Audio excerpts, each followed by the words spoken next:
Welcome back to r/JustNoHOA, where people tell stories about their crazy homeowner associations. And on a quick side note, I would just like to announce that we now have official Ripe Star merch. So in case you want to support me by buying some t-shirts or mugs or hoodies, feel free to do so in the link below. Without wasting any more time, let's dive right into the story.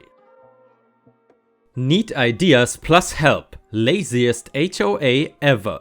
I live in MN. We have crazy amounts of snow and ice. It has been an ongoing battle to get our streets and sidewalks taken care of, and with a large amount of elderly neighbors, I am always concerned. We have already been sued twice in last 2 years for failure to maintain our plowing, etc. It is days after a snow event and they never properly plowed, so everything melted that was already on the road, and now we have a lake of ice outside. The problem is, everyone feels so discouraged, no one goes to the meetings or brings it up. The few neighbors who have tried to make a difference have all chosen to move. And we are in serious financial trouble according to our documents in just a few short years. We don't have term limits, so the board president has been the president for over 15 years. His cronies keep voting him in. This is far from the most serious issue we are facing. There are regular occurrences of non-existent communication, a refusal to abide by the governing documents, and so on. Here are a few examples. First, we never hold our outside maintenance contracts responsible.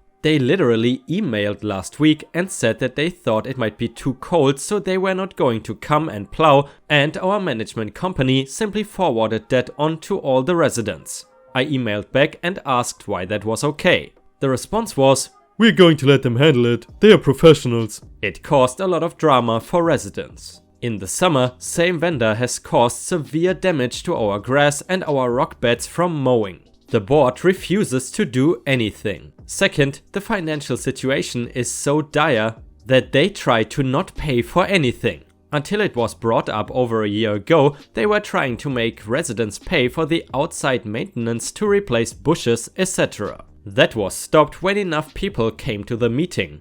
Last year, the tree service the board had selected cut down the wrong tree. It was brought up in the meeting that they should try to get dollars as the tree cut wrongly was old and healthy. They did nothing.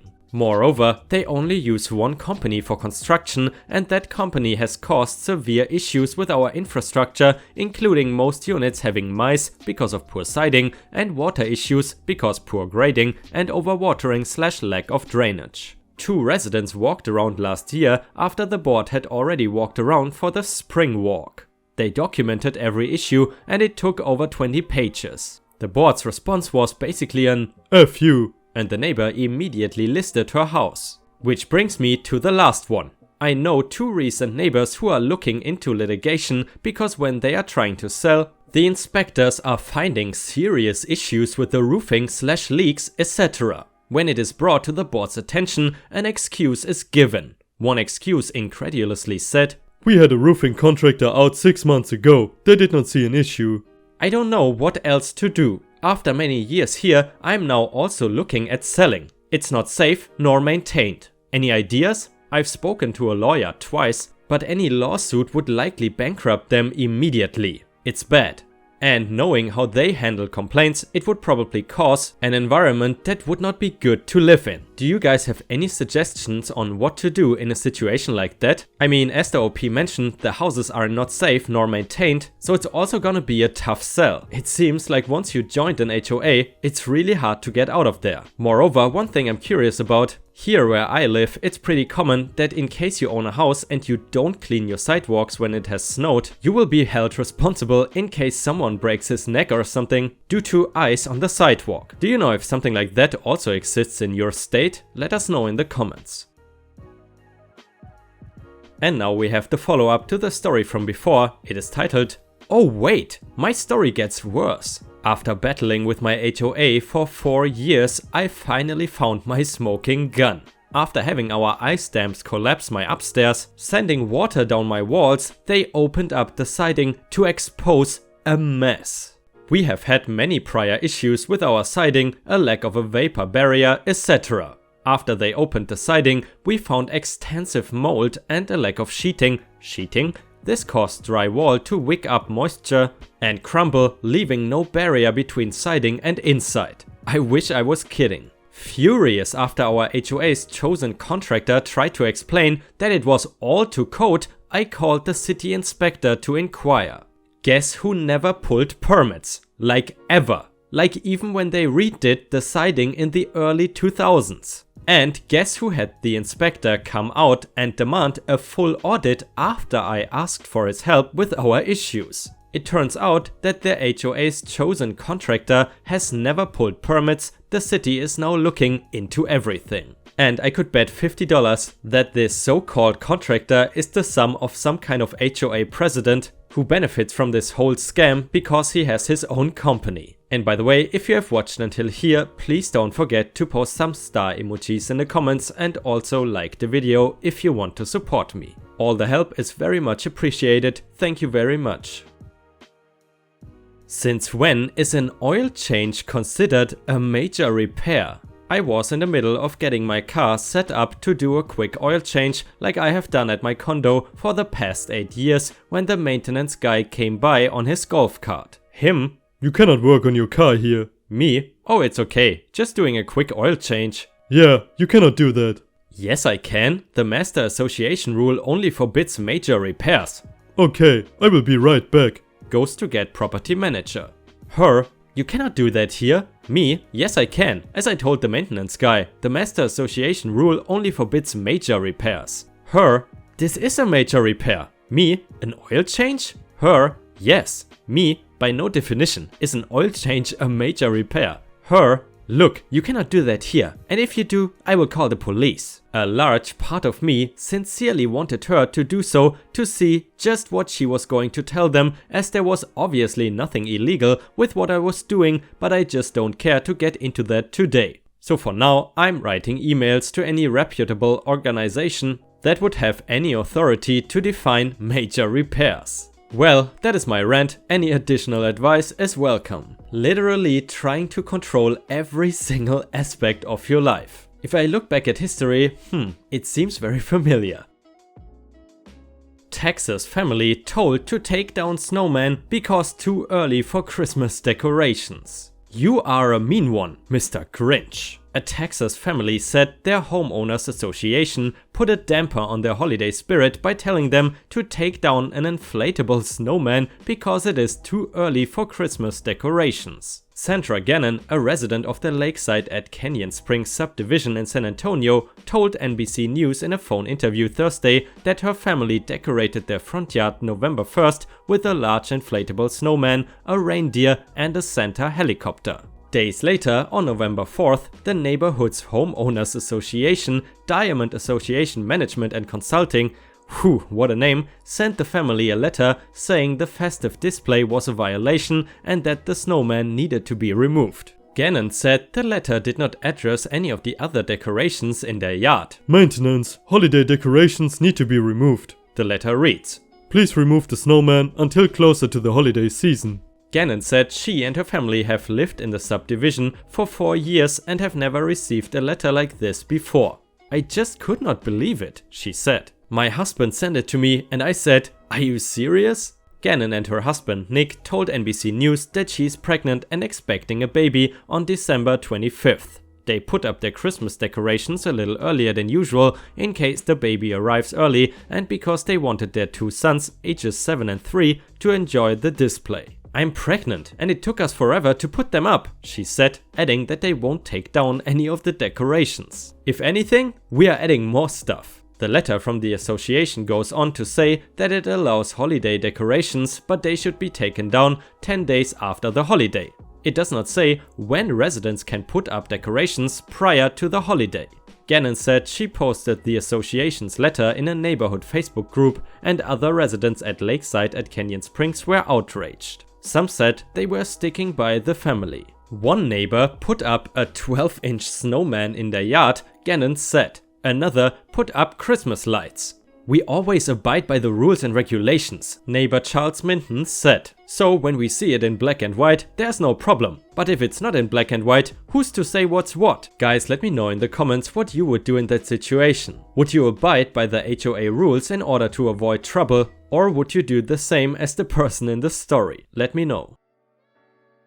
My friend may successfully be leaving a HOA. There is a lot of stories about not joining a HOA, don't buy a house that's in a HOA, or if your neighborhood wants to start an HOA, don't join it. But a lot of people believe that a house leaving an HOA is impossible as the HOA membership self-perpetuates as part of the sale. If you buy a house within an HOA, you agree to the HOA's jurisdiction and you agree to make anybody who buys the house from you also sign up to the HOA. However, my friend is doing or attempting to do the impossible, and that is removing a house from the HOA's jurisdiction. My friend inherited a house from her father, who recently just passed away. She had decided to move out of her apartment and live in the house, seeing as it is not much further away from her workspace. She did not know that a HOA was in the area and received an unexpected visit from the HOA's president. Here is how the conversation went down,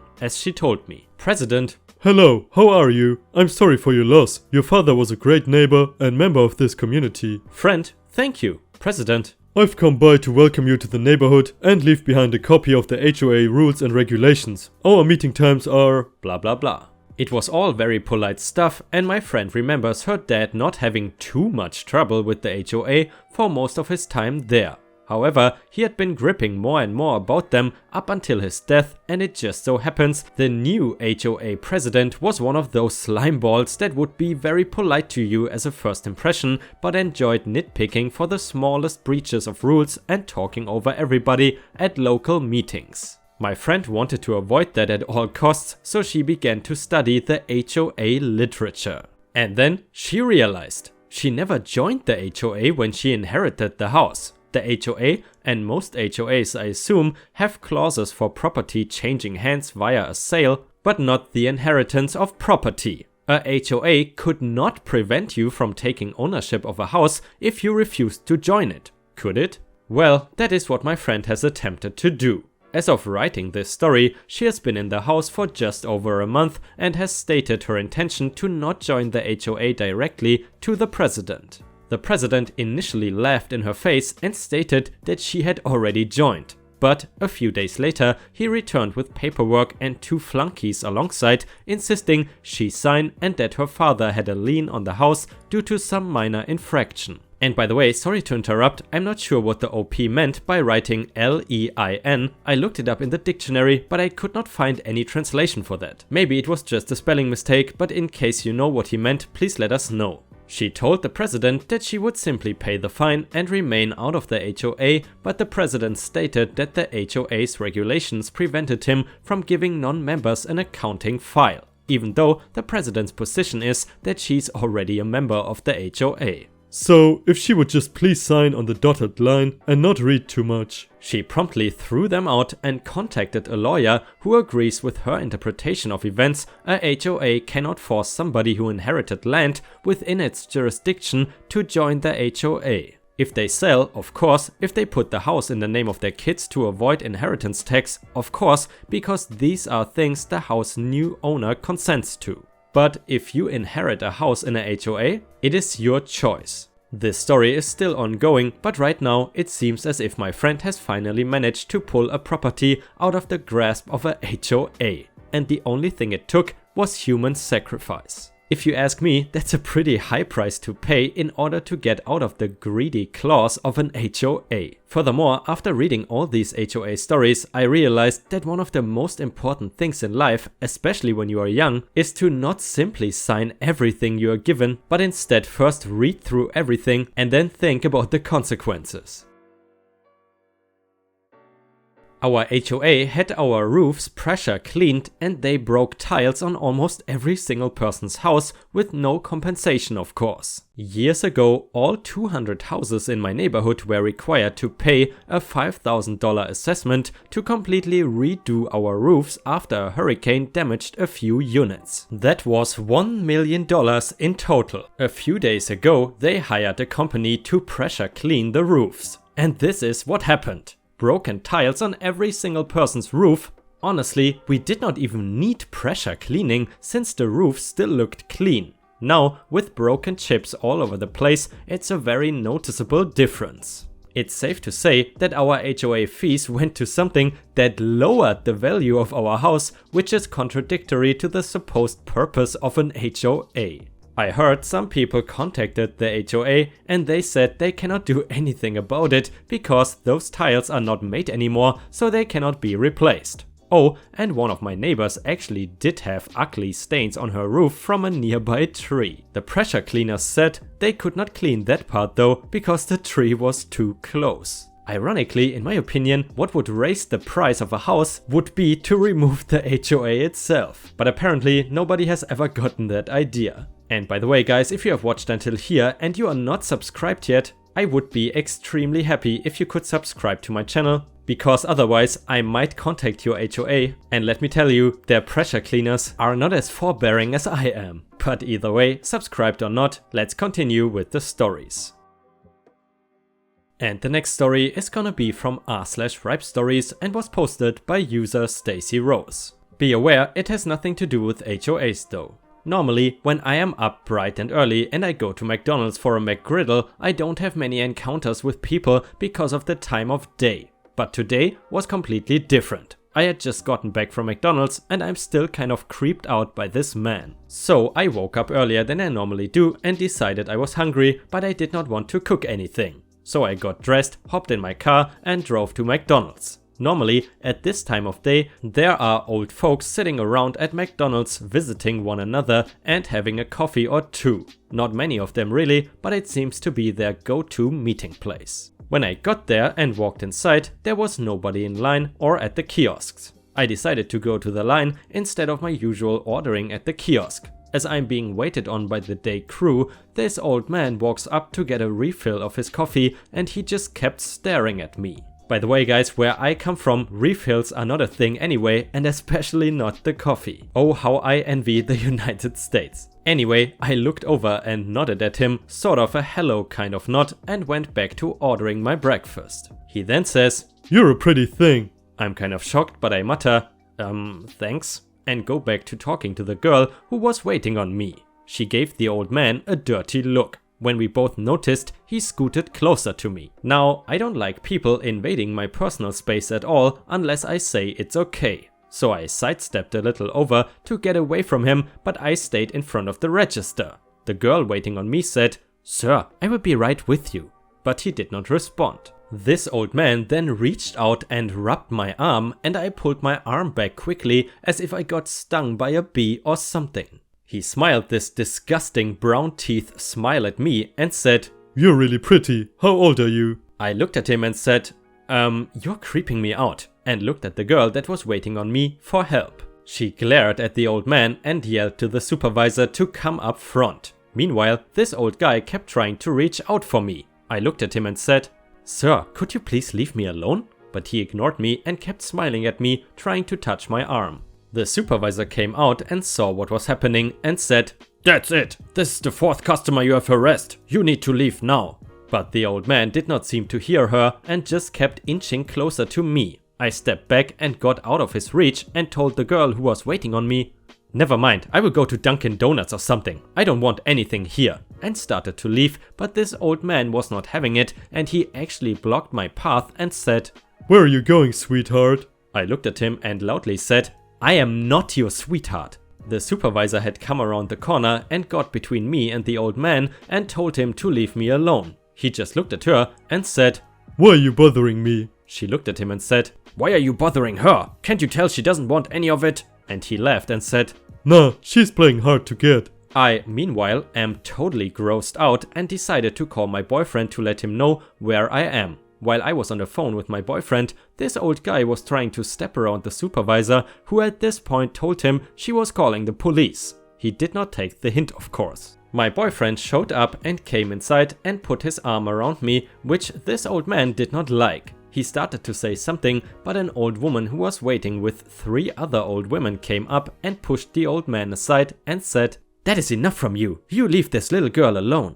The old man looked stunned and was about to say something when the supervisor said, "I had already called the police and you now have 2 choices. Leave before they show up or stay and be trespassed when they get here." The old woman who came up smiled and said, "That's right, and I'm a witness, so we will tell them how you were making this poor girl uncomfortable." I guess he did not like that, but he rushed out of there fast. The supervisor apologized to me and told me that I can have my food at the price that employees pay for their food, and she had the girl that was waiting on me finish ringing me up. My boyfriend thanked the old woman for helping out, and she patted his arm and told him to take good care of me, and he smiled, telling her that he would. We both got our food and sat down to eat. The police did show up and talked with the supervisor, and she pointed outside where this old guy was still hanging out, so they went outside to make him leave. They came back in and each got a coffee and left. There was no arrests and they did not need to talk to me or anyone else in the place. When my boyfriend and I finished eating, he left in his car to head towards work, and I came back home to write this out. I'm still a little grossed out, but at least it ended quickly and there was no screaming or swearing. There was no arrest, so it's probably not an exciting story, but it gave me the EBGBs. Now I feel like I need a shower. Hope you all have a wonderful day. You know what's really awful, at least in my opinion? That guy did not even think of going back home or something. He simply stayed outside of the restaurant and even waited until the police showed up because he knew they would not arrest him. Seriously, if this is like a frequent occurrence at that McDonald's, then I would definitely not go back there. And the last story was posted by user Ancient Ice on our own subreddit, titled "I will gladly pay you Tuesday for a hamburger today." Backstory. To understand this story, you will need to know the reference material. There was an old cartoon and the characters would always ask people for a burger today and he will pay on Tuesday. If you want to look it up, look up Wimpy from Popeye cartoon. This part is essential to the story. I was on the sideline watching this all play out. Anyway, I would frequent a local hamburger place so much the owners and managers all knew me. The cast is the manager, waitress, Wimpy, aka nutty customer, and me. So on to the story. I walk in for lunch and Wimpy is standing at the hostess stand. The waitress sees me and says, "Have a seat at this corner table." I point to Wimpy, saying he was here first. She replies with, "Oh, he's just waiting." I go take a seat and think nothing of it. The waitress comes over and takes my order, and a couple of minutes later the police show up. I was thinking, WTF? The cops take the manager and Wimpy outside to talk to both of them. The cops and manager are staring at Wimpy with bewildered looks. When the waitress comes over with my food, I stopped her and asked, "I have to ask, what in the world is going on?" The waitress said, "This guy was here eating. When his bill arrived, he said he could not pay." I jokingly said, "What is this, Wimpy? I would gladly pay you Tuesday for a hamburger today." The waitress laughs and walks away. Once the police leave, the manager walks back in and my waitress goes and tells him I made a joke. The manager walks over to me and says, "I hear you were told about what happened." I told the manager I heard he ate and said he could not pay, and is his name Wimpy. Can I have a burger today and pay later? He laughed and said that guy was nuts. When the manager was told he could not pay, he told to Wimpy, "Well, if you cannot pay, I will have to call the police." He figured the guy would run and the manager would have to write off the meal. The guy said, "Okay." And so the manager left into the office. He came out 5 minutes later from the office. The guy is still standing at the counter. The manager calls the police and tells them about this guy. It takes the cops 20 minutes to get there, as obviously this is not an emergency. They arrive and Wimpy starts saying, "If I have reasonable time to pay, I can pay the bill." The cop goes reasonable is right after the meal. Then Wimpy says, "I will need a fair amount of time to pay." One of the cops said, "Why don't I go to the Ferrari dealership and say the same thing? I'm sure they won't mind giving me 50 years to pay." The manager told me, even though they thought this guy was probably not all there, and said something truly must be messed up, as they had never seen someone wait for them on a would-be dine and dash. This event made both the manager and I scratch our heads, but gave us an inside joke, and occasionally I would say, "I will gladly pay you Tuesday for a hamburger today." And then we both would laugh.